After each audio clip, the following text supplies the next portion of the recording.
final lap. Hey, it's Kerry Murphy, and Kevin Harvick did it again, going back-to-back. 2 wins now in 2022.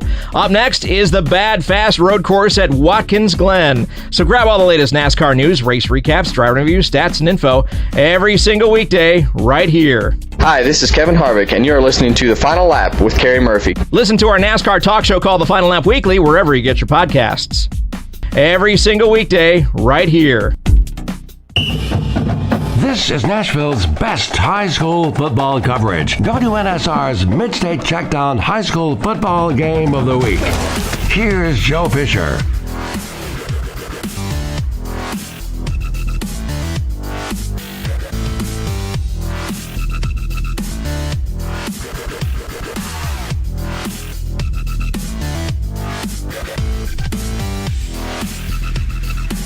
Welcome, guys. Ignore that header. This is the Mid-State Checkdown post-game show. Bruno Reagan, Ray Dosky, Devin McKinsley behind the board, Joe Fisher, Greg Pogue. You just heard them finishing up their game at Greenbrier, Springfield. Listen, Joe, Greg, and me and Greg have a long history, right? We were once friends, turn enemies, friends again, enemies, long history. Greg, you and Joe killed it, man. That was... I started listening to the broadcast to pull back the curtain a little bit. You know, we really wanted to do this thing, but the time clock was kind of ticking, so we've just been putting it together, and we really had a really good team. I feel like we're following some really high expectations off Joe Fisher and Greg Pogue. That was an absolutely amazing call. I was listening to the first quarter. I was like, dude, this is insane. Also, I got that connection with Joe Fisher, listening all the time with Vandy. So congrats to you guys. That was awesome. Good first game. Congrats to Springfield. All their players, man, that was a dominant win from start to finish. Absolutely. I mean, it was more or less a game of like field possession, right? Yeah. 3 turnovers by Carson. Definitely doesn't help the case. Springfield comes out. They won their 9th straight in the series.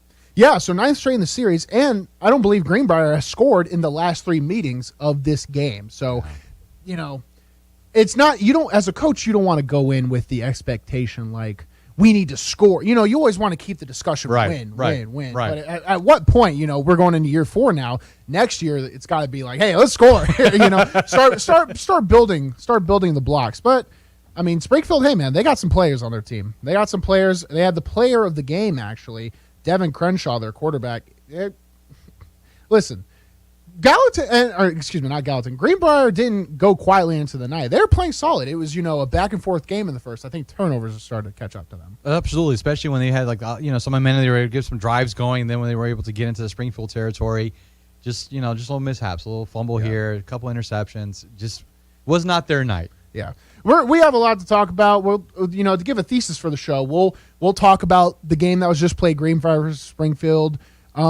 We'll also talk about next week just a little bit, Creekwood, Fairview, where the Mid-State Checkdown game of the week will be going. And then we're going to start expanding. We'll have some scoreboard updates throughout the entire show.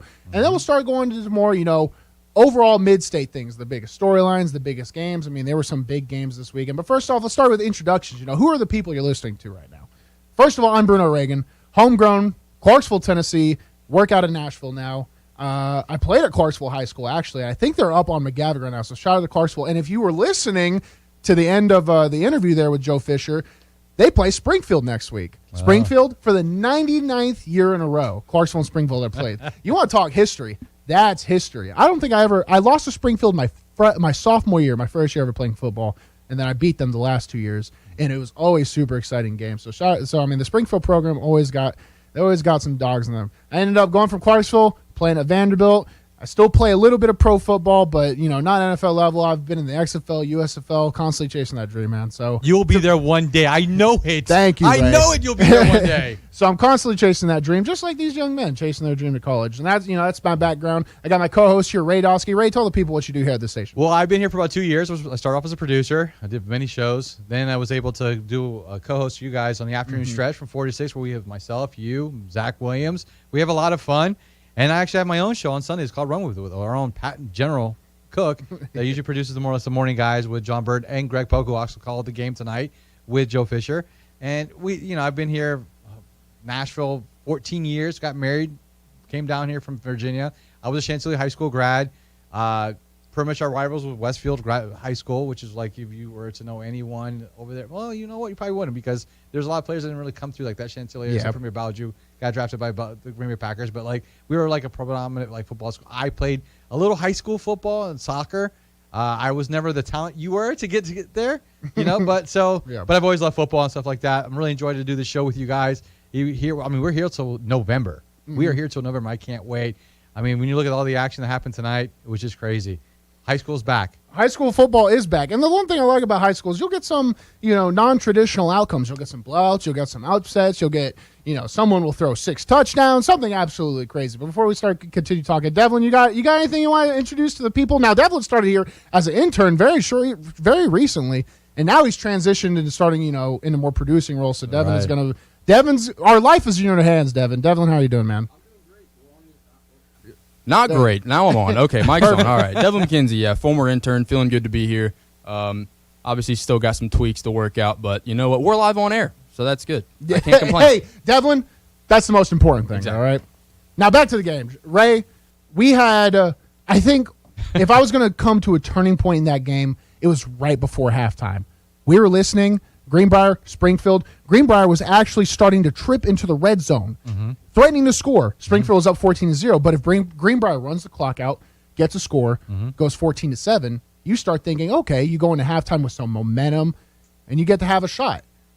Turn the ball over. That sucks. Well, at least we can defend, go into halftime 14-0. What happens next, Ray? The turnover. Well, the turnover happens, and then Springfield busts an absolute big touchdown. Absolutely. Run. 71 yards. 71-yard rush to not. So Greenbrier goes from threatening to score, ending that 3-year streak, which is now a 3-year streak. It was 2 years. Threatening to end that 3-year streak of a scoreless game against Springfield, turns the ball over. Yep. Gets scored on 70-yard run. I think at the post-game interview there, they had a great point. Momentum. Momentum matters in any football game. It matters in any sport. It does. As someone who's played at every level, it definitely matters. But I feel like in high school it matters more. It's just maybe that youth. They just haven't been around enough to know how to overcome a 20. That's why when a high school team overcomes a deficit like that, it might come off as a little more impressive. So when they're going into the locker room at 21-0, I can start to see how you're 2 scores away from a running clock. That's a hard hurdle to overcome. Right. So you speak about your experiences when you played, like how did it feel like when you're down that 14, 21 going good to point. half? Yeah. How does that team start to recover? Because of course you get the coach bell like, hey, that was just a bad first half. We still got another, second half to play. And anything can happen, right? 100%. Especially in high school football. I've been a part of some blowouts where we were down early to Ravenwood and Van Jefferson's Ravenwood. If you remember when he played here back in 2014, we were down early there and we didn't come back. And I played in some games where we were down against Rossview. If you know the Clarksville-Rossview rivalry, we actually were down like 21-0. And we came back and won 24-21. So it does happen. It is possible. I will say. Young men, football players at any level are emotional. They're emotional creatures, all right? It's hard to tame those emotions when things go good, things go bad.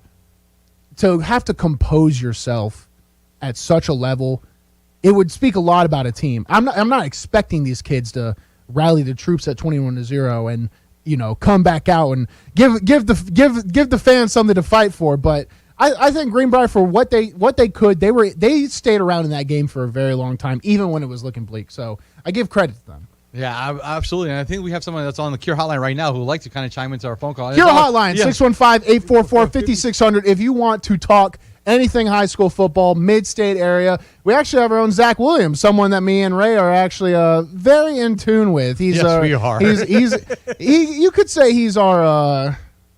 he's the pride of the pack of the afternoon stretch, all right? We rally around this guy. And he calls the play-by-play for Hendersonville, and they just had their game yesterday against Oakland. Zach, tell us how that game went. All right, boys. First off, I love that we're all in tune. That's I love that starting for everything. But so the game happened yesterday.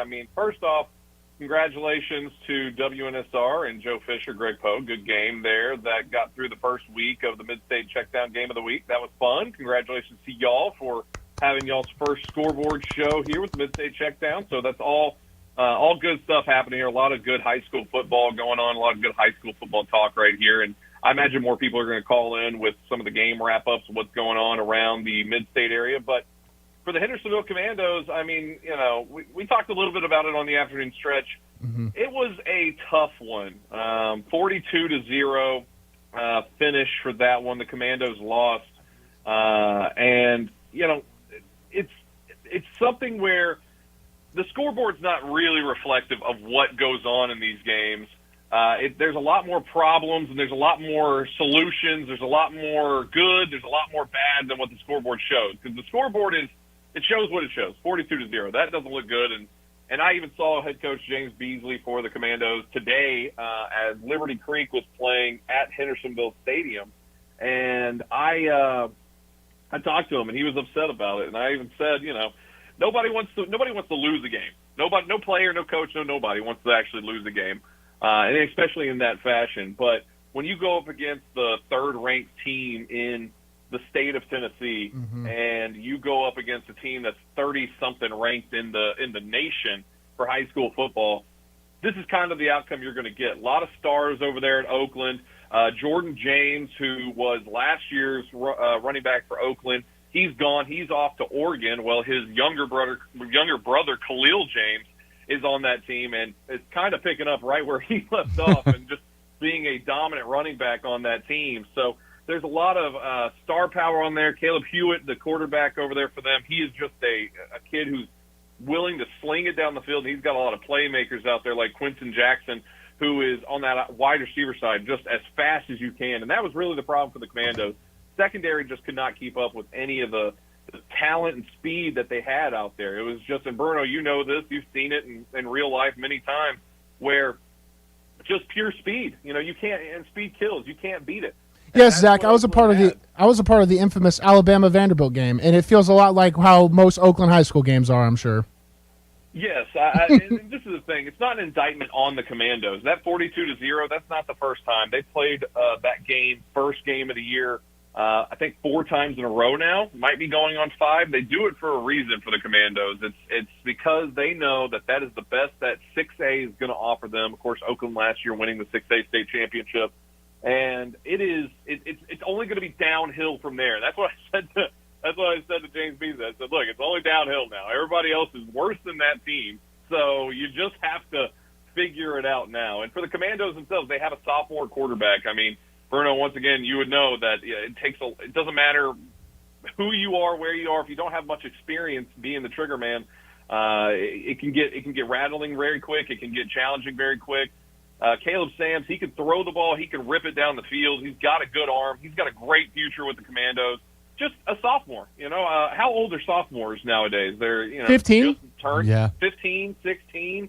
Think of all of us 15, 16 years old, and then, oh, by the way, play the best team in high school football that's been a powerhouse year in and year out. You're going to have some turnovers. You're going to have some mistakes, but a lot of bright flashes there for the Commandos. And like I said, it's not an indictment on the Commandos for the rest of their season. They're not going to finish the way that they. I would almost dare they're not going to have another game like that where they're going to get blown out.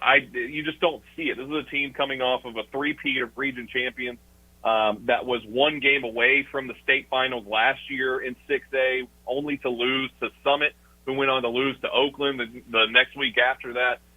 This team's had a lot of success in the past, and they're going to continue to have success going forward. It's just about getting these young guys a sophomore running back, a junior running back, a sophomore quarterback, a lot of young team right now for the Hendersonville Commandos. And James Beasley, he's been there. He's been here for going on 5 years now. And he will get this young ship corrected, and I think the Commandos are going to be pretty strong going forward. Now, Zach, last thing I'll ask you real quick. Who do the Commandos play next game, and how do they move forward after a game? Because we always joke around, the Hendersonville is looking for that smoke. They're trying to get that hardest game out of the way, and then they hit their season with their feet running. Who do they play next, and what's their approach after a game like this Oakland game? So I'm not going to lie. It's like they want to challenge the hardest team in Tennessee, and then they want to follow that up with one of the hardest teams in Kentucky. They play South Warren, Kentucky next week. The Commandos don't really have an easy schedule. It's pretty tough all the way through. It's pretty brutal. But South Warren, Kentucky, they played them last year, beat them last year. They were the number 2 team last year in Kentucky in that classification. And you have to forgive me because I can't remember how the Kentucky classification goes, but I know they're one of the bigger schools in the area. They're just in the Bowling Green area, but they're a passing school. That is what they want to do. They want to go down the field, which does bode problems for the Commandos, like I was talking about with Hewitt and Oakland, how they were just throwing the ball almost at will. We'll see what the Commandos can do with that going forward. Look, the Commandos have been around since 1941. And I'm pretty sure they were running the wing tee back in 1941. So they're going to continue to run the wing tee no matter what, and they're going to run veer. They're going to run waggle. They're going to run all these things they've run for numerous years. Now, they haven't had a quarterback like Caleb Sams in a while, and every year we've seen the Commandos grow. And when I say we, I'm talking about Joe Townsend, who is my color man on the calls as well. He knows this offense very well, as he's the mayor of the mayor of Hendersonville. As who was our friend that said that with Vanderbilt? I'm forgetting his name, Bruno. Ryan Seymour? Was it him? Ryan Seymour, as Ryan Seymour says, the mayor of Hendersonville. But he's seen this forever. He knows the wing tee, but each year they have definitely upgraded it, got more into the passing game than where they have been for the past of running the wing tee. It's very run heavy, using a lot of misdirection and a lot of unbalanced movement with their offensive line. Bruno, you probably speak much better about that than I could ever. But it's something that for this team we're starting to see an evolution of being able to pass the ball, being able to throw the ball, and adding that in the game. And with Caleb Sams, a young guy who's throwing the ball like he is, we're going to see more and more of that as we're going forward. So it's something fun to see with the Commandos. I think we're going to see more of that wing tee, more iteration of the game, and they're going to have more success than what they did against Oakland. Well, I appreciate you calling in, Zach. I mean, that was an absolute knowledge drop on Hendersonville. How they handled the Oakland loss, what they're looking forward to, how they're gonna answer the call, man. So I appreciate Zach, and I have a feeling you'll be calling in weeks coming. Every single week. So I essentially can't. Me and Ray can't escape you, can we? No. No. We're forever. We're like conjoined twins, conjoined triplets. We're all forever right. attached to the hip. Zach, I appreciate it, buddy. Hey, have a good show, boys. I just want to give like a little announcement. Apparently, there's been a shooting at the West Creek Northeast game tonight. Apparently, that game was suspended. It looks like the shooting was outside, and there's no reports of any injuries as of yet that were confirmed. So we're wishing everyone out there is pretty safe, and sound out there. So good. That's terrible to hear. I'm glad no one's reportedly hurt right now. Mm-hmm. So if we come across because when the scoreboard comes, which will be coming in a second, when the scoreboard comes, just understand there will be some games that are delayed, whatever. But real quick, as I mentioned it, let's go to a scoreboard update. Scoreboard update from the Strike and Spare studio. Division 1, Region 5. We'll start with this, and we'll start nailing down all the teams as we go through the show, baby. Clarksville actually falling behind McGavock in the fourth quarter. McGavock up 26-21. Father Ryan falling behind East Nashville 32-20. Father Ryan starting out in the Max Preps top 25. Yep. That's starting there, right there. Falling behind a little bit. Eagleville up at halftime. Forest up 31 against Eagleville 16. Mount Juliet, they're trailing Gallatin right now 20-15. Springfield just recently, you heard it on our show with our very own Joe Fisher, Greg Pogue. They beat Greenbrier 35-0. Pope John Paul II, Pope Prep, they're beating Hillwood 34-14. Kenwood defeats Hillwood 44-7. We have Columbia falling behind Marshall right now 14-13. Station Camp defeats White House 27-6. Clarksville Northeast currently leading West Creek 16-8. And Rossview defeats Wilson Central 16-14. We have a top of the hour break. Listen, Terry, Anders, I'm going to ask you guys to hold on until we get out of this break. Then we'll bring you on, drop some mid-state knowledge, all right? We'll be coming back after this here on National Sports Radio. On air and online, Sports Radio, WNSR, Brentwood, Nashville.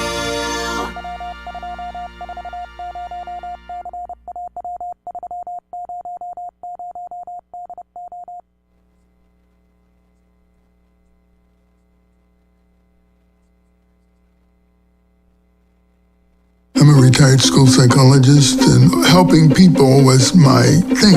After my stroke, when Meals on Wheels started, I was on the other end of the stick, so to speak. My name is Julius Gaines, creative writer, poet, photographer. 1 in 6 seniors faces the threat of hunger, and millions more live in isolation. Drop off a hot meal and say a quick hello. Volunteer for Meals on Wheels by donating your lunch break at americaletsdolunch.org. This message brought to you by Meals on Wheels America and the Ad Council. Located at 2705 Nolensville Pike, Southern Trophy has been serving Nashville and Middle Tennessee for over 62 years. Southern Trophy offers a wide array of services like custom designed awards, cast bronze plaques, etched crystal awards, laser engraved corporate gifts, promotional items, merch, embroidery, screen printing, signage, and banners. Browse their entire collection online at southerntrophy.com or on Facebook at Southern Trophy. Feel free to give them a call at 615-256-7295. That's 615-256-7295. Southern Trophy. They do their best to help you recognize your best. Today, my new dad and I shot off a rocket in the park. Today, my new son and I failed to shoot off a rocket. The rocket launched into the air and then crashed into the pond. I'll never forget that day. I'll never forget that day, even if I tried. You don't have to be perfect to be a perfect parent. Thousands of kids in foster care will take you just as you are. For more information on how you can adopt, visit adoptuskids.org. A public service announcement from the U.S. Department of Health and Human Services, Adopt U.S. Kids, and the Ad Council. When was the last time you did something fun with family, friends, coworkers, and clients? What if I told you about a place under one roof that offers affordable entertainment for all ages? That's what you'll find at Strike and Spare Family Fun Centers in Donaldson, Hermitage, Tusculum, Hendersonville, and Murfreesboro, with bowling, games, food, drink, and entertainment for all ages. Enjoy an enhanced experience in Hendersonville or Murfreesboro, where they feature additional fun with bumper cars, laser tag, roller skating, and more. All locations are open 7 days a week, including holidays. Visit online at strikeandspare.com. Strike and Spare, where fun is bowling. I'm Joe Fisher. Join me for the Mid-State CheckDown High School Football Game of the Week. We will be at Creekwood High School on August 26th as Fairview visits Creekwood. It's a 6:45 airtime. Looking forward to some great high school football. Fairview at Creekwood. Greg Pogue will be with me. I look forward to a great broadcast and a wonderful high school football game. 6:45 p.m. is the start on WNSR, Nashville Sports Radio. What happens to your decision-making when you drink?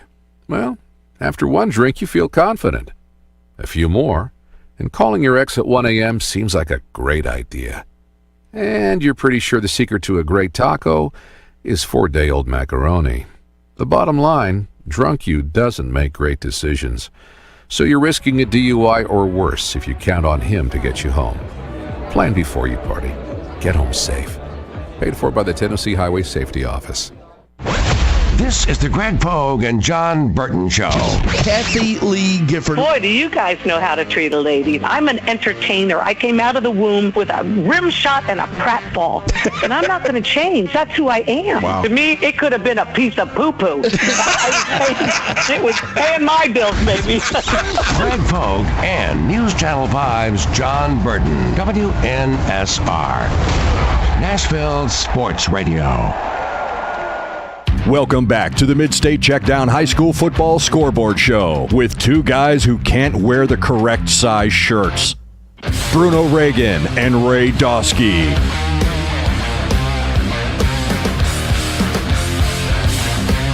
Welcome back.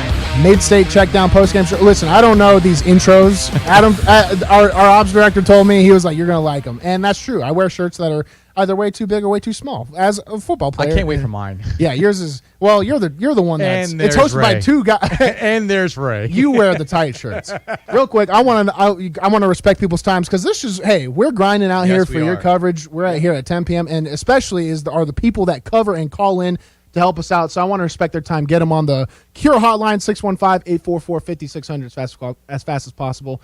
Andrew Sloan from Station Camp covering. We just mentioned that game on the on the scoreboard update.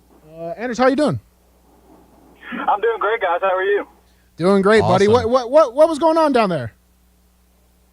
Oh, it was more of the same from last year. Honestly, you guys know Station Camp had a pretty hot season last year. Ended at 8-3. And honestly, it was more of the same for that White House team, and it was seemed like it was a repeat of that game that they had last year. It was a pretty low-scoring game. They kept it to 17-7 last year. It got a little higher than that in 27-6 today. But in that first quarter, it definitely seemed like the ball game was going to end up as 0-0, honestly. But after that first little drive, White House drew blood on that first drive. And then after they were able to score, they missed the extra point and kind of just took the air out of that whole sideline over there. I'm not sure why that was the trigger point, but that's definitely when the tide started turning, it seemed. And the station camp just turned it up. That's just how momentum goes with youngins sometimes. Yes, You miss an extra point, you're like, that shouldn't happen, and then the house of cards kind of fall. That's exactly right. Yeah, a bunch of things didn't. At halftime, our whole light system went out. Every press box went out. It was an interesting day and game today for sure. Everyone's trying to work out their quirks on the first night. This sounds like the prototypical Week 1 high school football game in Tennessee. Oh, I couldn't agree with more. Now, we actually had someone come in on our earlier shows at the station. They were mentioning White House could be one of these teams that vastly improve. Be a surprise. Guest Zach Womble from Main Street came on and mentioned White House as a potential team to see some big improvement. So, do you see potential in this White House team to take some steps this season? I definitely see some potential. It's hard to replace over 4,000 yards of production. They had to have to replace their quarterback. They're either 2 or 3 of their running backs and a couple of their receivers. All of them are seniors last year. They had a new quarterback. He's a sophomore come in, and he did pretty well. So being a sophomore and being able to lead that team up against a really tough, really staunch defense in Station Camp, it was pretty impressive. So, yeah, I can definitely see that team taking some big steps this year. Were there any performances out of the Station Camp side that really stood out this game? Oh, there were a ton. Obviously, I got to start off with Sanders Ellis, number 4, that man amongst the boys out there. He is a giant. He finished with like 12 tackles, almost forced a fumble, almost recovered a fumble. He did have a fumble on the offensive side, was able to recover it though. And then only on the defensive side, Jack Builder forced a fumble, and he had over 10 tackles as well. So both of those guys definitely one on the D line, one in that linebacking core, holding that defense down for sure. Yeah, so what's the outlook for Station Camp? I mean, they're coming off a good season. Are they expecting another one? Maybe making a run at the playoff? What's the kind of the vibe? As going 1-0 is huge. What's kind of the vibe going forward for the Station Camp in the locker room? Yeah. Oh, that's right. Well, Coach Brent Alexander definitely tries to keep that same vibe every week. Is trying to go 1-0. But building off what they did last year, I would say that they're definitely expecting to make a deeper run in the playoffs. They didn't graduate a whole lot of kids last year. They're bringing in a lot of seniors this year. So I think this is really their time where they're stepping up to these younger kids and saying, hey, this is our last year, and we're all coming back, so there's no reason we can't make a deep playoff run this year. Anders, I appreciate you holding, brother. We got to get to more on the line. Appreciate you calling in. Appreciate the knowledge drop. Much love, all right? We'll talk to you next week, man. Yes, sir. Appreciate it. Let's go right to the next one, the Cure Hotline, 615-844-5600. Terry, covering Beach. Beach played Farragut, I believe. That's right, yes. Just came up a little bit short. Terry, how are you doing? We're doing well. As you said, came up a little short, actually trailing 31-28 with about 2.5 minutes left. Beach had a 4th and 2 at I think it was the Farragut 6. Went forward on 4th down and came up about 4 inches short, and Farragut ran some time off the clock. Beach did get the ball back with about a minute left with no timeouts and was unable to do anything with it. So the Bucks... it was a back-and-forth game. Beach got behind 14-0 halfway through the first quarter. Farragut scored a 65-yard run on the second play from scrimmage. Beach then had to punt after some penalties, and they turned around and had a long pass play. And so Beach down 14-0, and they responded, tied the game at 14. Late in the second quarter now, Farragut added a late field goal in the second quarter and went to the locker room. Had 17-14. Beach comes out and gets the opening kickoff, drives it down. It goes up 21-17, and it went back and forth the rest of the game. And Farragut scored last, as I like to say. Great ball game. J.P. Courtney for Beach had about 175 yards on 22 carries, 5.5 tackles on defense, and had an interception in the end zone to stop a Farragut drive. So he was our MVP of the game. Wow. So So obviously that came from the running back position.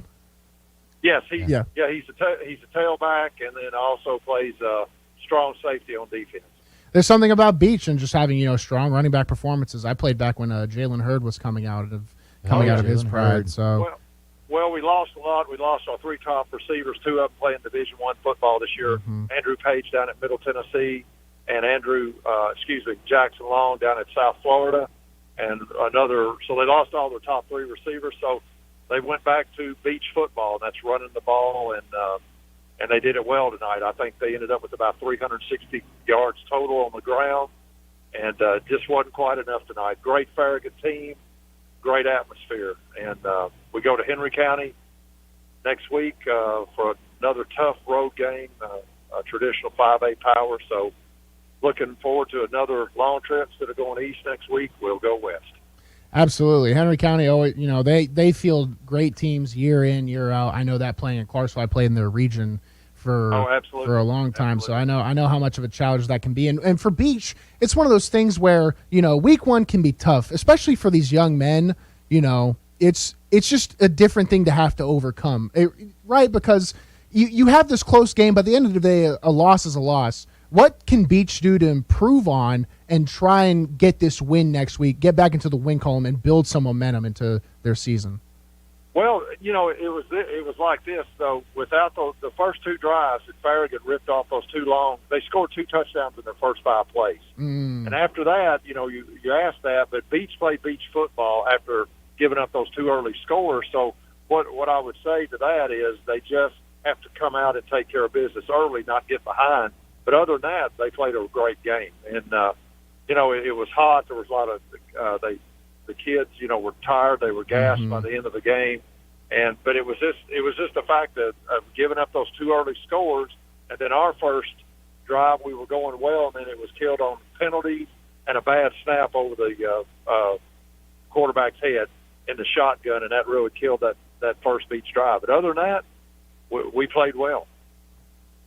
Hey, well, that sounds good. That's so frustrating for young men where, it's getting scored on in the first 5 plays from scrimmage and just knowing you were probably the better team. These young cats, they got to move on. They got to put this game behind them, and that's the most important thing going into Henry County. But it's very encouraging to hear that Beach has a strong team, and I'm sure they'll bounce back. If anything, they showed resilience tonight, hearing that story that they go down 14-0 that quick and almost chip away and steal the game back. Yep. Right. That's right. I mean, we played well, and the first big game that really counts, if you will, is we've got Hendersonville at home in week 3, and I was listening to Zach talk, and one thing I would tell Zach is South Warren was champs in 5A last year in Kentucky, but they were decimated by graduation, so he may be overestimating them a little bit. So we'll see what happens next week with Hendersonville and South Warren. We'll see. Hey, I appreciate you calling in, Terry, giving us your knowledge. Hopefully we get more calls from you in the future, man. Okay, sure will. Thanks, guys. Have a great evening. Thank you. Have a good one. That was Terry giving us the coverage and all the news from Beach. Let's actually go to the Cure Hotline, 615-844-5600. Chris, covering Liberty Creek. Chris, how you doing? I'm doing good. How are you guys tonight? High school football's back. It couldn't be any better than now. He said it, man. I've been pumped up all night.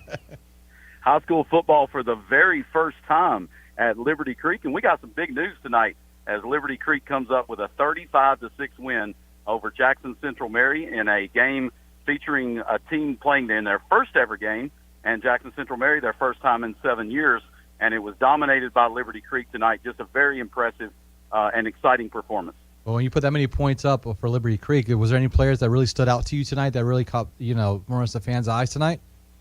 So the backfield was really impressive, and, they run kind of that Gus Malzahn offense with a lot of RPO and different options out of the backfield. And so Mac Tuggle tonight, 98 yards rushing and a touchdown. Nathan Wright, I think he had 56 yards and 2 touchdowns. And then the quarterback, Brian Rager, 4 of 10 passing, and just had some drops tonight. He put some great looks right on the money, but just 4 of 10 passing for 40 yards. But he also had 19 carries and a touchdown. And then they got a big special teams play tonight as Kyle Farmer picked up a fumble recovery that went on a bad snap over the punter's head, 36 yards for a fumble recovery. He actually rolled at the 10-yard line, and the official didn't see it, and he picked up the football and just carried on another 10 yards into the end zone. Nobody knew he was down. Wow. So what do you know? What region Liberty Creek will be playing in? So they're a new school out in I believe the Gallatin area.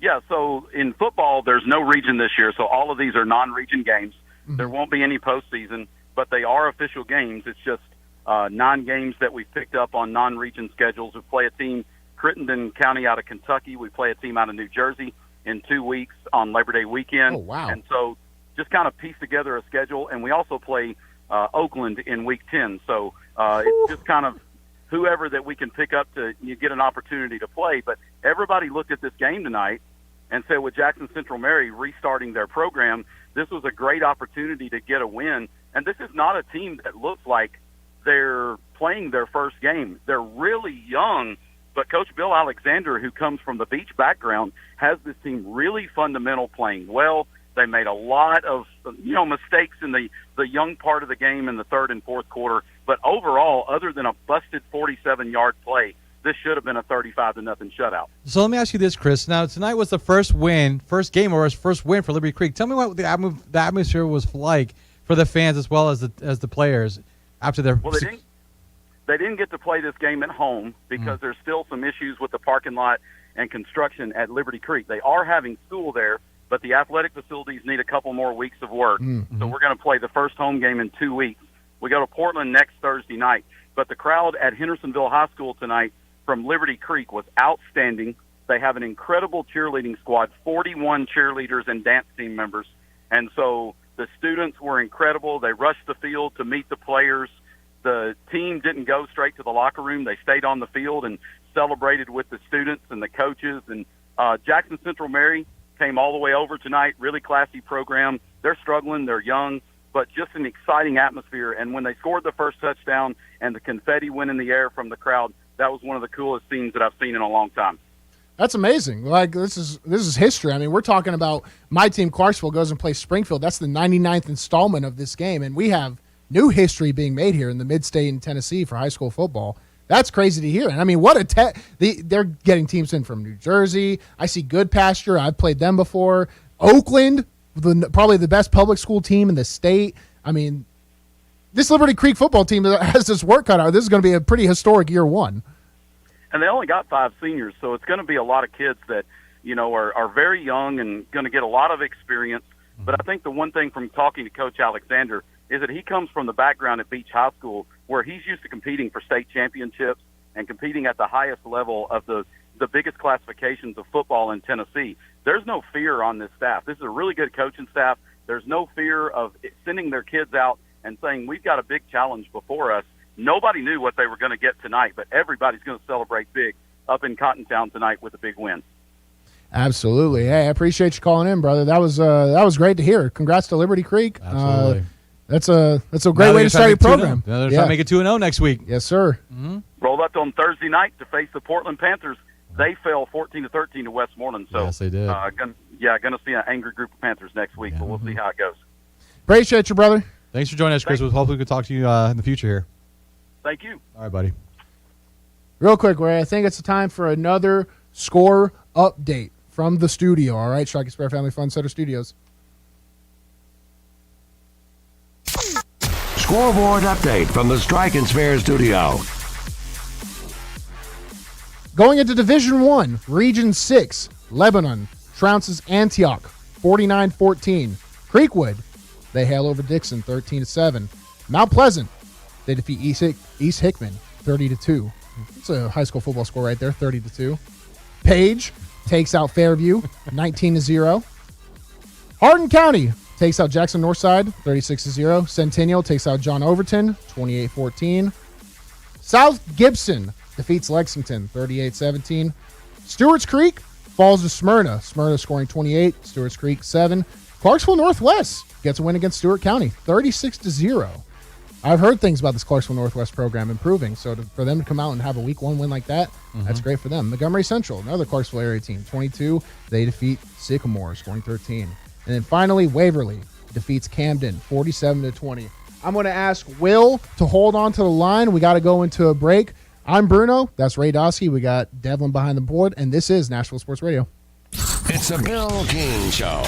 Lane Kiffin. Let me get this straight. Bill, smooth-talking James Franklin just lost a quarterback recruit to Sun Belt Billy. Put him on the hot seat, Bill. The only thing James Franklin is good at is working the coaching carousel for a raise each year.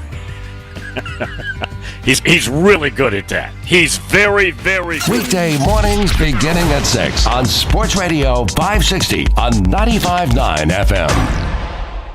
Founded in 1974 and serving the Nashville area and mid-state since 2015, Star Leasing Company is a one-stop shop for all semi-trailer needs. With 13 locations nationally and serving Tennessee cities and nearby areas, Star Leasing does semi-trailer leasing and rentals, purchases new and used trailers, offers maintenance and unscheduled repairs on Star Leasing and non-Star trailers, including over the road, and can take care of all your semi-trailer needs, from brakes and tires to full rebuild. A member of the TTA, Star Leasing Company is not your typical semi-trailer leasing company. Learn more at starleasing.com.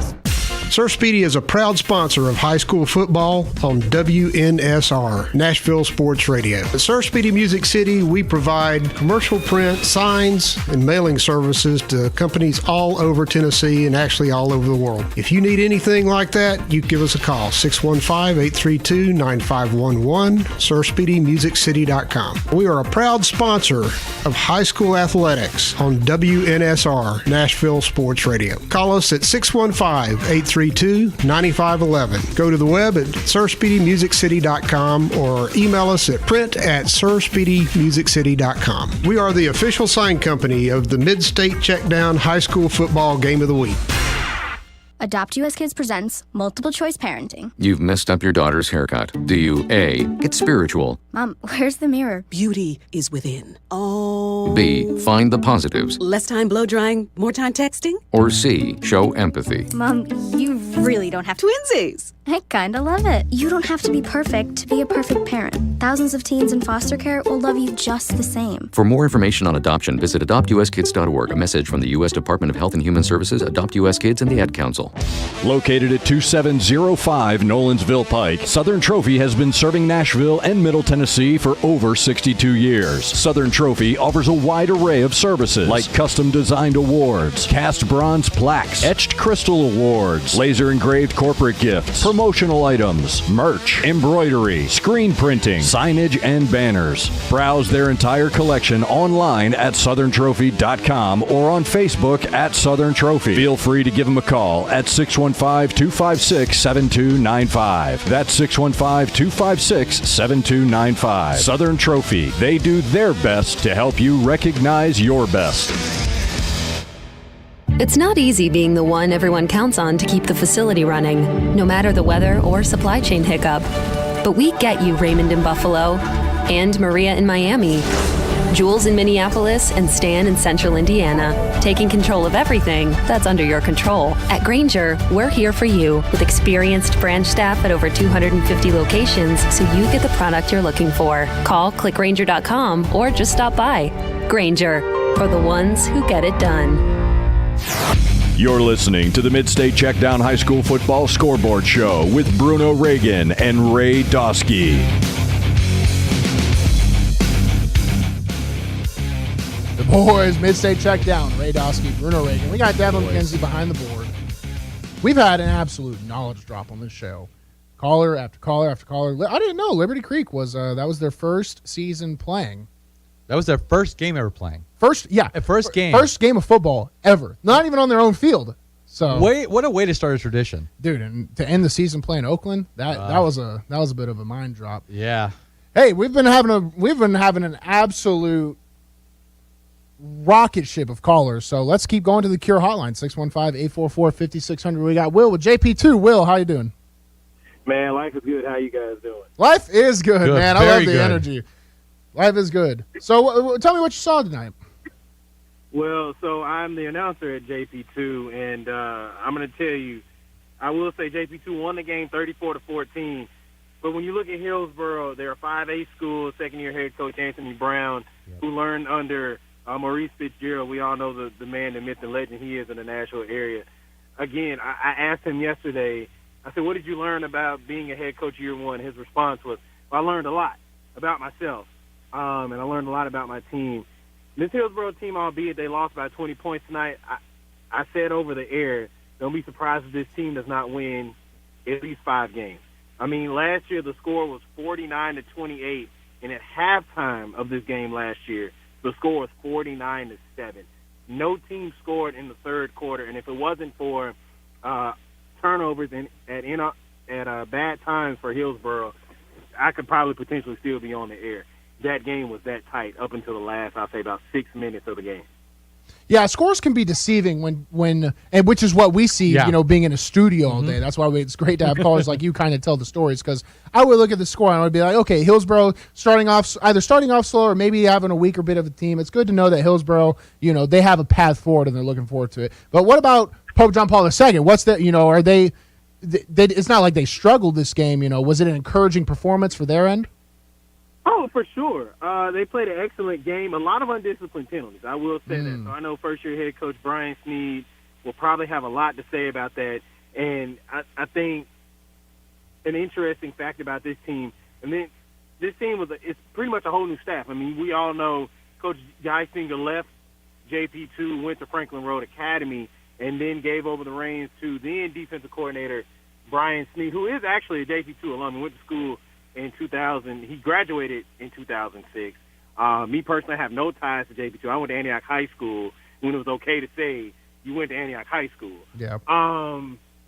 But again, I mean, the team didn't look bad at all. Elijah Robbs, the junior running back, coming back, had over 1,100 yards last year. I'm pretty sure you guys heard of Kenny Minchie,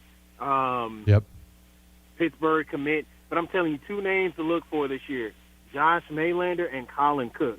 Me personally, I feel like Colin Cook does not get the respect he deserves. Big kid, 6'2", over 200 pounds, can run all the routes on the route tree. Drops can be an issue at times.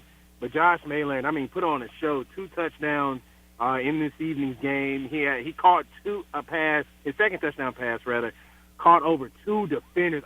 It was so beautiful. My analyst even kind of stepped over me a little bit. But, again, man, it was a good showing. The Knights looked good.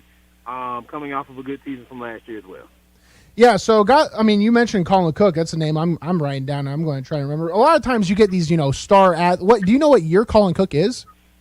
This is his senior year. Okay, because a lot of times you get these big star guys, and it can kind of overshine other guys on the team. So it's good that you mentioned that. I'm looking for guys who are those underdogs types, because I can relate. I was an underdog type and snuck into a Vanderbilt signing class at the last day of signing day. So maybe I have to keep my eyes open for this Colin Cook cat. Yeah, and there are a couple other good players. I know you guys got to get to some other callers. For JP2, Ainsley Ware, that's another guy. Chris Boyd, who has started since his freshman year. I mentioned Elijah Robb. There's a lot of talent. JP2 is, as we all know from the Middle Tennessee area, there's always been talent there, but they lack depth. And this year, it's lack a little depth as well, but I think this year is going to be a good year from them, albeit, they have a new staff. Mm-hmm. You mentioned some undisciplined penalties. Do you have any specifics of what you mainly saw? Was it some offsides or PIs or was it some personal foul stuff like late hits? Because some can be a lot more fixable than others. Well, I saw there was an unsportsmanlike conduct penalty in the game. Illegal procedure, they say that on the NFHS level, at least 4 or 5 times. There was an obvious missed pass interference call that should have went against JP2 but did not. One thing I loved about the Hillsborough fans, they saw that and booed. I kind of felt bad for the referee. Well, I did hear a lot tonight. There was a lot of officiating issues in the entire, in the Mid-State region. But because the refs, that's nothing new. Yeah, the refs are still trying to get acclimated as well. They're just like the players, man. Yeah, so I was hearing there were a lot of missed calls tonight. Oh yeah, but nonetheless, I'm serious, guys. You gotta. I know I'm the announcer for JP2, but I show love where love is needed. You got to get a chance. You got to go to Hillsborough. Beautiful atmosphere. John Cone Stadium is a rebuilt stadium out there. First high school I ever went to with a parking garage. I've never heard of that in my life either. That might be the only one in Tennessee. I've traveled because I played here in Tennessee. I played here. I wrestled. I traveled everywhere. I've never heard of something like that. Yeah, now, I played football here. Well, I played football briefly. My sport was track and field, but yeah, man, just a beautiful place to be. lovely family atmosphere, committed fans. I mean, right after JP2 took a 34-14 lead, a lot of those fans were still there. Mm-hmm. Now, JP2, let's talk about the future. So I see on the schedule here they have Pure Youth Alliance. I'm unfamiliar with that team. Do you have any, kind of knowledge you can drop on us, or are we in the dark going into week 2? So, Pure Youth Alliance is a charter program. It's out of Memphis, Tennessee. Okay. These young men, I mean, I don't want to sound biased, but I'm going to save some of my storylines for next week's game. So if you got a chance in the meantime, and listen to the game.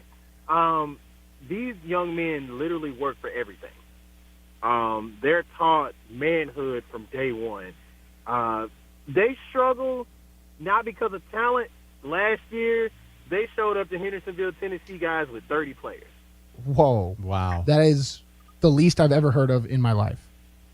So I'm telling you, if add about 22 more guys on that roster, they're going to give a lot of, if that were to be the case.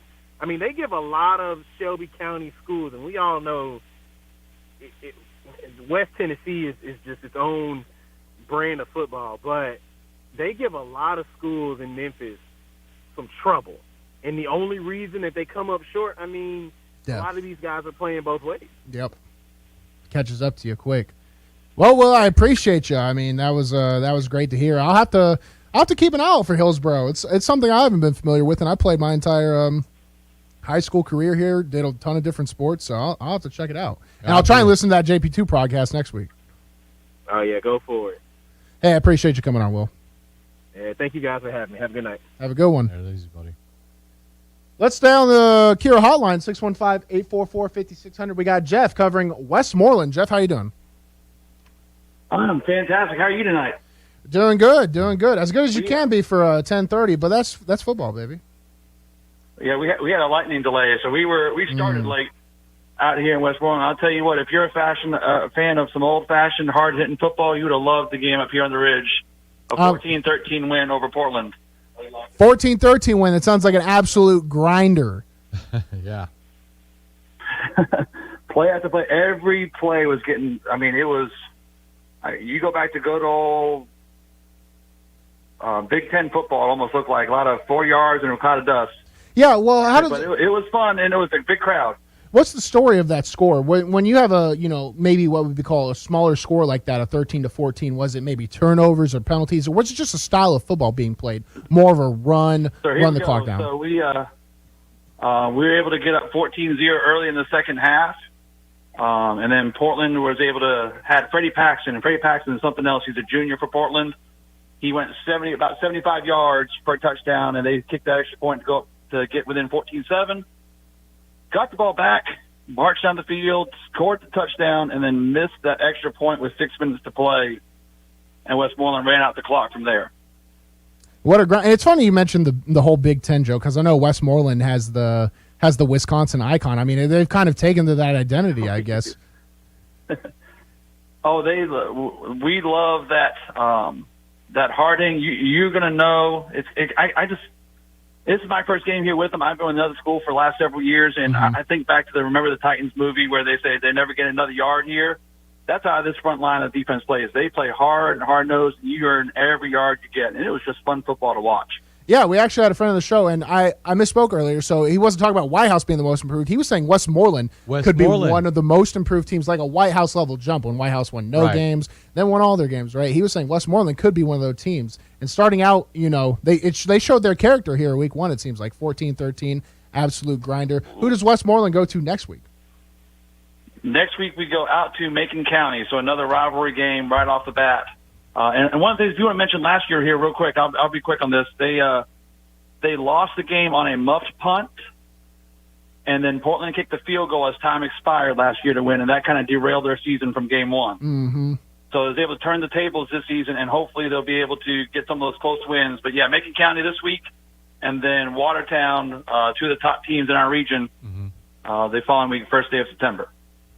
Nice. Well, hey, momentum is absolutely huge when it comes to football, especially at the high school level. And it still counts, college, pro, but momentum's actually huge. So even though it was a close win, a win's a win, and those kids can hang their hats on it and have something to be proud of going into next week. That can, start to really carry over to it. Have a ton of carryover. You win this one, you consider rivalry games. You take out all your rivals early. I mean, there's no better way to start up your season. Especially when you play a close game like this, 14-13. It seems like it was a tough possession game, grinder, what have you. But you spoke about on Jeff on the defensive side. Who stood out for you on especially on the defensive side for the Westmoreland team? Two of our seniors, Marshall Booker and Brandon Kelleher, had some great games inside. Dawson Borders had a fumble recovery. Mm-hmm. It was just a lot of that defensive line. Cameron Eden was doing well on the outside. He played defensive back and quarterback. He was going all night long. Absolutely. That just don't know when to quit. Hey, that sounds like it's a recipe for success at Westmoreland, so I'll definitely be keeping an eye out. I'm not even going to lie. It was the first time I heard of the school was earlier today. Then I keep up with the score. I'm like, oh, it's a tie game. They win. Yeah. Now I'm interested in the season. So it'll be big to see how these kids feel. Now you have the history about how they were to change or turn the tables, if you will, after losing last year against Portland. Now they were able to kind of repay them. Speaks volumes. Yeah. Little things like that, the storyline. Now they can go possibly 2-0 this week. Absolutely. These seniors have been thinking about that one all year long. I'm sure. Yeah, absolutely. That turn of the tables is fantastic for them. Well, Jeff, I appreciate you calling in, brother. Hopefully we get to hear from you more as Westmoreland takes their season week by week, and I'm interested to follow this journey, so I appreciate you. Sounds great. Hope to talk to you next week. Thanks, Jeff. So Jeff spoke about the whole, how it carries over. I'm sure that happened to you as well when you played during your time, right? Like, you played the year prior to that, you're a junior, and you just lose off a muff pump, Hey, you want to know how I lost? It's like the gut punch. Absolutely. You want to know how I lost my senior year? First game, we were playing, I believe it was Good Pasture. Mm-hmm. We were playing them, and we had to score a touchdown to win. It was like they were up by 5, an odd score. But if we scored a touchdown, we won. We were in the red zone. We weren't in the red zone. We were on the 5. Yeah. Our center snapped the ball over the quarterback's head, and they recovered it. That's how we lost. You want to talk about derailing a season? It really does. When you're a young cat, I'm not to say young people aren't tough or anything, but it's just you haven't been to these situations before. Whereas when I played at Vanderbilt, talk about playing at Vanderbilt, you get the wagon ran on you a lot. So it builds a lot of character. When you're a group of high school kids, we kind of collapse after that first loss, especially after a tragic way to lose like that, snapping the ball overhead. There's a lot of finger pointing, players at players at coaches, parents get upset. I mean, you can really derail a season week 1 just by he mentioned them losing last year to Portland on a muff punt. That can really derail a season. So to come out, start fast, and win a grinder too. That it sets an identity. Identity is extremely important, especially in the youngins. So when you talk about that, when you think about it's game 1, right? All day, you play you're in varsity, right? It's football week, right? The day of the game is here. You're wearing, like we talked about during the afternoon stretch, about how you're wearing your jerseys, you're ready to go play the game, and then all of a sudden you see these games that played out tonight. There's a lot of either it was a few games that were pretty close, and then you see some other games where there's complete blowouts, whether it be the NBA game or you saw what happened with Oakland. What does it do for week 2?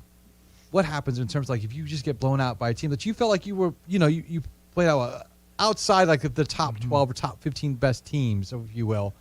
That's a great question. I would caution people who, if you're maybe someone you're young in that loss and you're listening to this on the way home, on the drive home, or if you have taken a hard week 1 loss, try and stick to what you were building in camp, whether that be culture, scheme.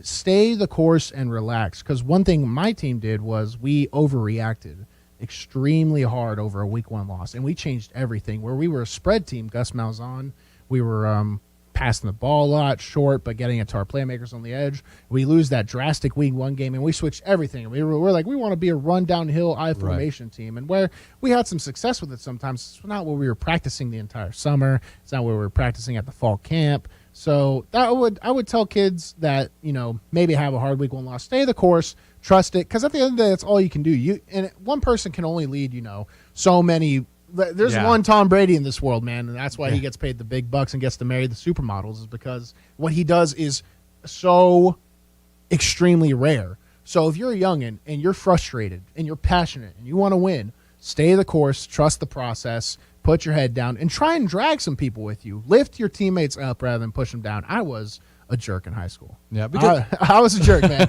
a jerk? Come on. Yeah, I would call people. I was way more of a jerk in high school than I was ever in my entire life and anything else. Like, were you vocal with your other teammates? Like, I hey, yeah. I was. like, I let was them know. toxic. Yeah. I was very toxic. I definitely caution anybody from doing that because I changed it up in college and had a lot more success from it. So it seems like you emphasize the whole short-term memory, right? Because that's Absolutely. what football really is. You need it. When you're on the football field and you make a bad play, it's just much like a bad game. Like, whatever happened. It's already over. There's nothing you could do about it, right? You just learn from it, you move on. And I think that with these like young players who felt like they had a chance to win, or they let a game slip. You know what? The season just started today. Let the CTE flow into you. You talk about short-term memory. Just accept it. Accept the dark side. Start forgetting things. Move on to next week. Just remember to do your homework. All right. I gotta remember the audience for the show because the afternoon stretch. I mean, that's a hilarious. It's Weiss, bro. It's a hilarious show. Where there's this one, I always want to speak to as if the youngins are listening to me because I'm passionate about youth development, man. I really am. And until you turn 18 or 21, you're a youngin to me. All right. You still got the entire world in front of you. The worst part about week 1 football is half the kids feel like their world's ended. Yeah. It feels like they just got hit in the heart with a hammer. It seems like what we're hearing right here, Devlin, is like older Bruno Repressed telling emotions. a younger Bruno. If he were to go back, I would tell my younger Bruno this. That's what it sounds like. And it's like his younger Brunos are out there listening, hopefully. Devlin, did you play football? I did. I played sports up until high school. In high school, I figured I'd stop and get a job. I figured there's really no reason. He just wanted to make money. I was an unathletic kid in this room for sure. Hey, that's fair. There are some people, for granted, in high school that I was like, you should probably just stop. But hey, it's the only time some guys will get to play. That's the craziest thing about high school, and that's the thing you have to respect. This is the last time some of these youngins will ever play football. So to them, this is their Super Bowl, and you see that emotion and you see that passion, and we get to feel it through the people who call in and tell us about it. They're like, Right. dude, it was an atmosphere like you wouldn't believe. I've been to a lot of SEC games where I was like, this sucks. Yeah. Atmosphere, whatever. There's no emotion to it. Kentucky, Missouri, South Carolina, Florida. It's just, high school can really be an outlier in terms of how much it means to you, man. Yeah, it just sounds like that. I mean, like the advice I think you're preaching right now is I think what these younger guys need to hear, these high school players and stuff like that, hey, don't get so hard on yourself. Just emphasize, like you just talked about, short-term memory. Mm-hmm. This week is over. The game is done. It's finalized. We move on to week 2. We still have another 8, 10 or whatever games, what have you. The season just started. Don't get hard on yourself. Regroup. It's a new week. Get fresh. Get started. Clear the mind and go at it for week 2. Absolutely. I mean, Ray, we've had an absolute mesh of callers dropping high school football knowledge on us. It has made this show, our first installment, the pilot, if you may, go by so fast. But before we go to a break, I want to hit us with another mid-state scoreboard update. Scoreboard update from the Strike and Spare studio. Division 1, Region 7. Going into this break, then at the end, we'll go into more of our private schools in the area, our outer divisions, and then we'll call it a day. But going into Division 1, Region 7, we have Brentwood overcoming Blackman. Brentwood wins 23-14. That's an upset, right? I mean, that's considered an upset, right? Because it's a very close. I mean, both programs have a lot of history. Right. Brentwood has been successful at times. Blackman has been successful at times. Mm-hmm. Teams are close in proximity. Brentwood just caught him. Brentwood just caught him this time. Week 1. It is what it is. Riverdale triumphs over Franklin 14-10. Greenfield defeats South Fulton 2014. McElwain defeats Houston County 54-0. Grace Christian Franklin defeats Humboldt 46-8. McKenzie and Huntington currently not reported. Union City defeats Lake County 62-14. NBA Ravenwood. This was one of the bigger games of the season. NBA triumphs over Ravenwood in what was considered an Egg Bowl battle. Me and Ray will talk about that game specifically later. Yep. Henry County defeats Summit 30-7. What is considered a typical, an untraditional rivalry. And that wraps up our scoreboard update. This is WNSR, National Sports Radio. I'm a retired school psychologist, and helping people was my thing. After my stroke, when Meals on Wheels started, I was on the other end of the stick, so to speak. My name is Julius Gaines, creative writer, poet, photographer. Meals on Wheels. 1 in 6 seniors faces the threat of hunger, and millions more live in isolation. Drop off a hot meal and say a quick hello. Volunteer for Meals on Wheels by donating your lunch break at americaletsdolunch.org. This message brought to you by Meals on Wheels America and the Ad Council. When was the last time you did something fun with family, friends, coworkers, and clients? What if I told you about a place under one roof that offers affordable entertainment for all ages? That's what you'll find at Strike and Spare Family Fun Centers in Donaldson, Hermitage, Tusculum, Hendersonville, and Murfreesboro, with bowling, games, food, drink, and entertainment for all ages. Enjoy an enhanced experience in Hendersonville or Murfreesboro, where they feature additional fun with bumper cars, laser tag, roller skating, and more. All locations are open 7 days a week, including holidays. Visit online at strikeandspare.com. Strike and Spare, where fun is bowling. I'm Joe Fisher. Join me for the Mid-State CheckDown High School Football Game of the Week. We will be at Creekwood High School on August 26th as Fairview visits Creekwood. It's a 6:45 airtime. Looking forward to some great high school football. Fairview at Creekwood. Greg Pogue will be with me. I look forward to a great broadcast and a wonderful high school football game. 6:45 p.m. is the start on WNSR, Nashville Sports Radio. What happens to your decision-making when you drink? Well, after one drink, you feel confident. A few more, and calling your ex at 1 a.m. seems like a great idea.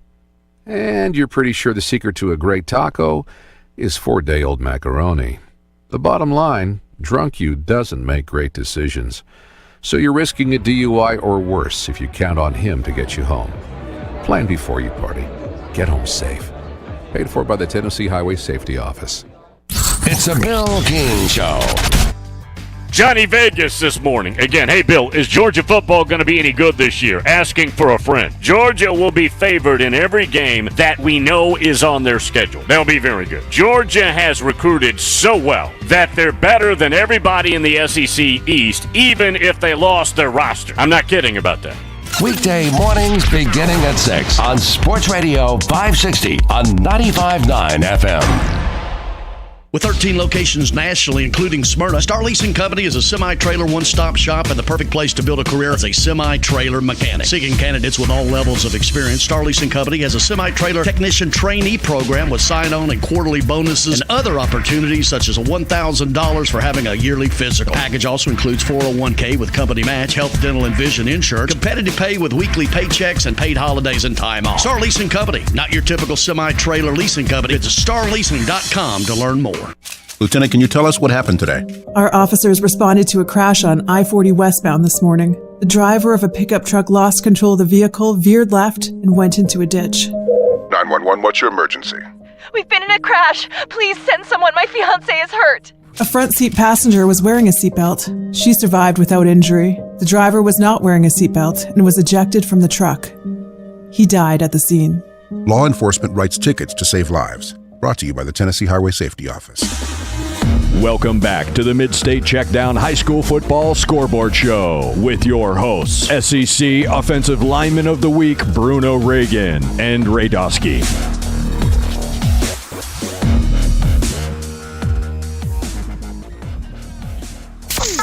Scoreboard update from the Strike and Spare studio.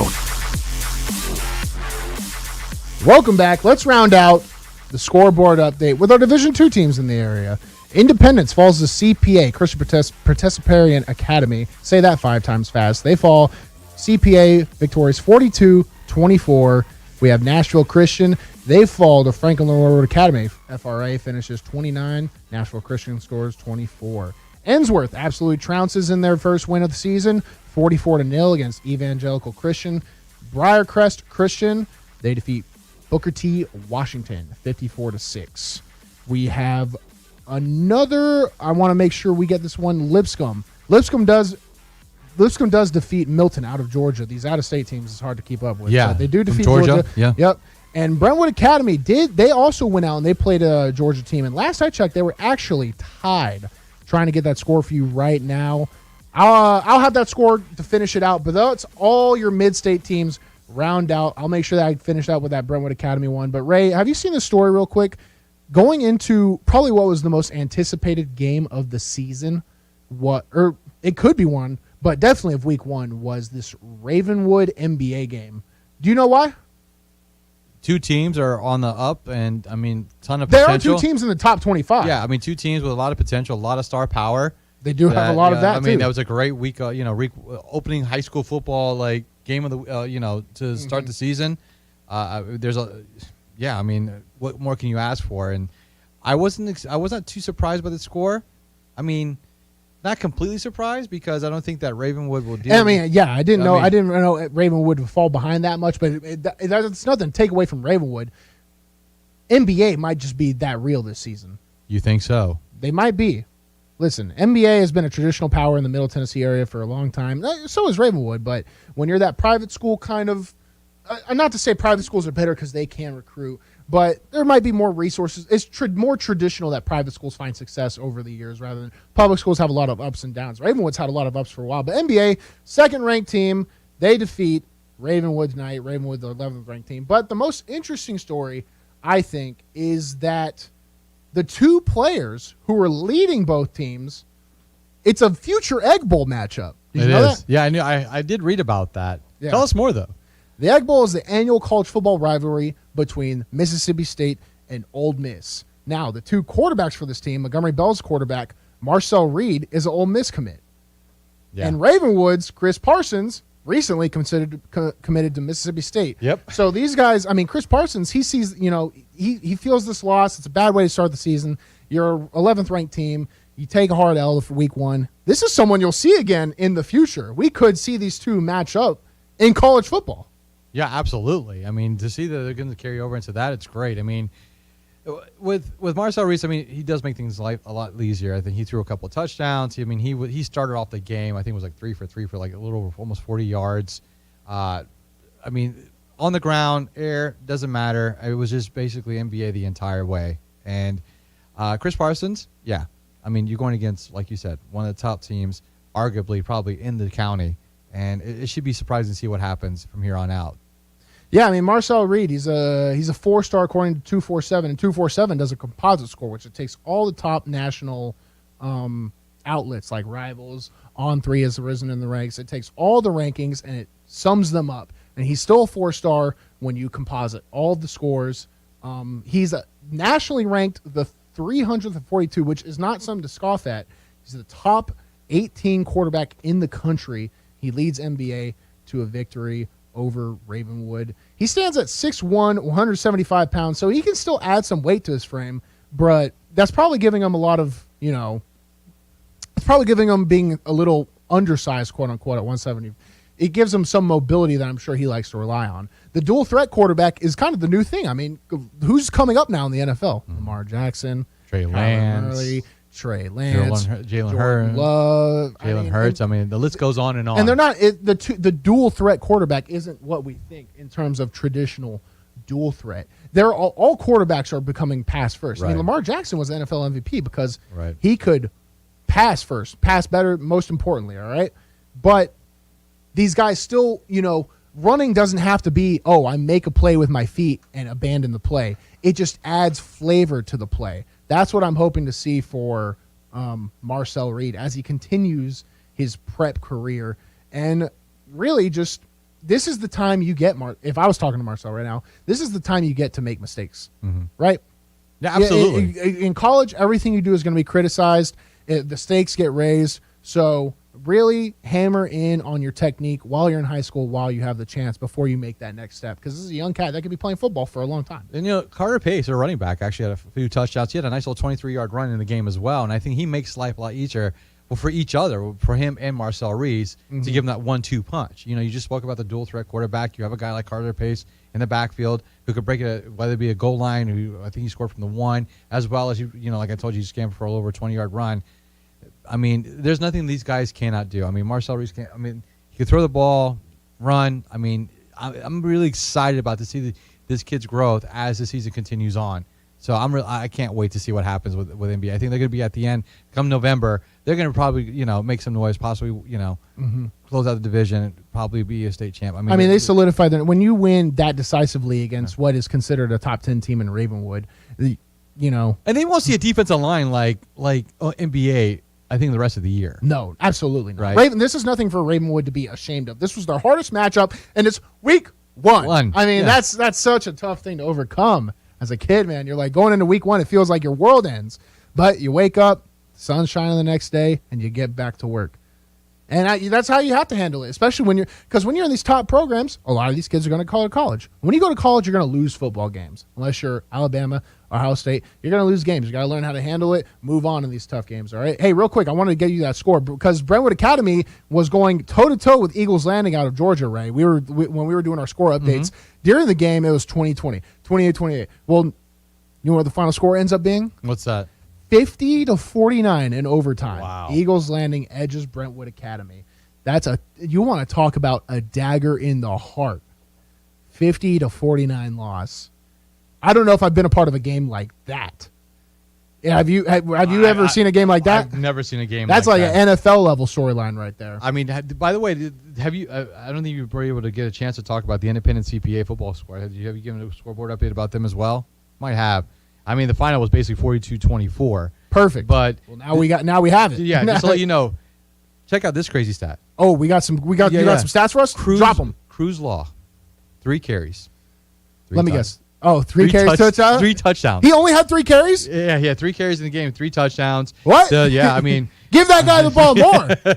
I mean, apparently there was a couple touchdowns from Thomas Vicario to Humphreys. I mean, to London Humphreys. I mean, who's also, I don't know if you know, but London Humphreys from CPA is a future Vanderbilt Commodore. He's the wide receiver, right? Yes, he's a Commodore. Yeah, he'll be a Commodore. I get to watch this young cat play for a while. I might get to talk to him. Yeah, absolutely. So it was all CPA. I mean, that's another team that's locked in as well.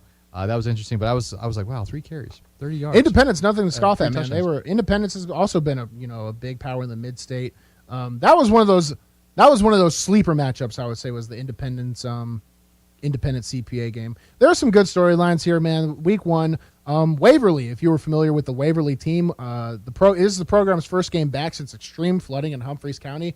Waverly got to play Camden, and they defeated them 40-14. So Waverly coming back after they didn't play all last season because of the damages to their facilities. They come back, they get to play, and they come out with a strong win. So it's one of those heartfelt storylines. We've had some tough storylines going into this week, so I wanted to maybe tug on the heartstrings a little bit. That is an awesome thing to hear. You know what's crazy about watching all these games and stuff, and you see these Twitter updates and what have you. It's crazy, but you see how many big plays, whether it be a big 70-yard run. We saw one tonight with Crenshaw, and then you see like. What was that one last play where the guy, I forget what team it was, they were down, it was like 3rd and 20, and he scored a touchdown for 75 yards.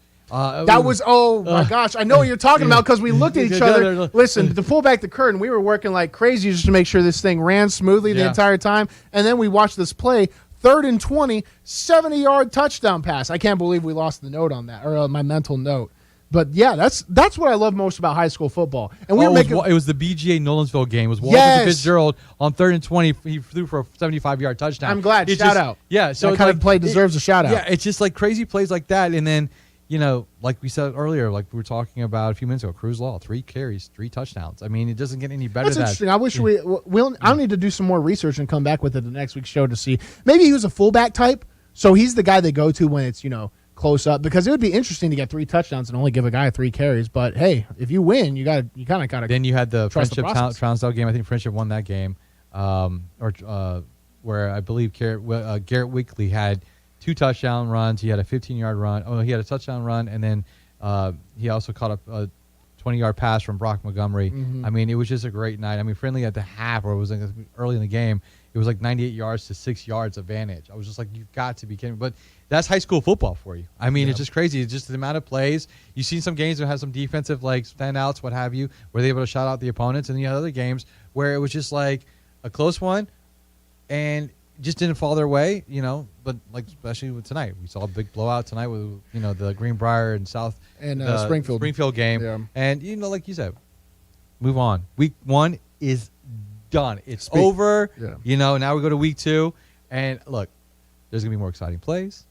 There's going to be more thrills. There's going to be some teams that won big in week 1, and they dropped the ball in week 2, and all of a sudden the storyline changes. There's going to be some teams that lost in week 1, and they come back and they have an even bigger win in week 2. Yeah. There's going to be some teams that continue the trends, and it's something to keep an eye on. I mean, speaking of tough losses, my Clarksville Wildcats Yeah, I saw that. I didn't want to mention it. I didn't want to mention it because I was like, we mentioned it in the first score update. So new score update without the music. They lost to McGavick. They ended up falling 26-21. A tough first loss. Clarksville led for most of the game, so it seems like McGavick pulled away there at the end. Now, then Clarksville plays, who we just heard on the station tonight, Springfield next week, in a TV game on My TV 30, the Friday Night Rivals Game of the Week. That's if you want to come back any single week. It's the week you're on TV. Man, that's something you could, that's something the grandma's going to watch. Absolutely. That's something you can show the girlfriend. That's something you show your kids one day. I mean, everything's recorded and saved nowadays. You could be like, look at what your old man did. Yeah. Where are we next week? Where does the Mid-State Checkdown go next week? That's 100% a great question. And I'm going to steal a page out of Zach Womble's book and explain the filibuster as I'm going to it. Actually, before we go, I want to make sure you know where we're going. Fairview at Creekwood next week, the 26th, all right?